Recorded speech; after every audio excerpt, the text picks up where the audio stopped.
সরকারি চাকরিতে কোটা বাতিলের পরিপত্র পুনর্বহালের দাবিতে শুরু হওয়া ব্ল্যাকেট কর্মসূচি চলবে ঘোষণা দিয়েছে শিক্ষার্থীরা। রবিবার রাত ৮টার দিকে আন্দোলনকারীদের সমন্বয়ক সার্জিস আলম এ ঘোষণা দেন। এর আগে সন্ধ্যা ৭টার দিকে আন্দোলনকারীদের ৪ সমন্বয়কের আলোচনার জন্য নিয়ে যায় পুলিশ। সেখান থেকে ফিরে এই ঘোষণা দেয় তারা।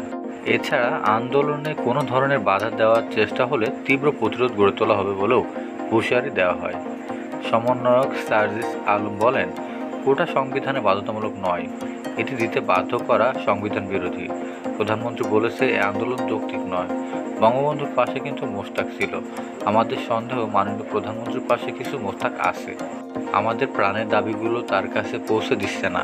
আমরা আজ শাহবাগ থেকে বলতে চাই, পুরো বাংলাদেশের ছাত্র সমাজ আপনার দিকে তাকিয়ে আছে।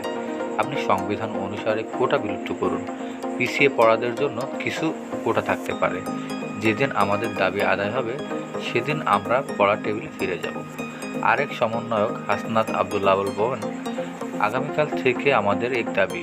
আমাদের দাবিটি হচ্ছে সকল গ্রেডে অযৌক্তিক বৈষম্যমূলক সংবিধানে উল্লেখিত অনগ্রসরকে পিছিয়ে পড়া জাতিগোষ্ঠীর জন্য কোটা ন্যূনতম পর্যায়ে এনে সংসদে আইন পাস করতে হবে।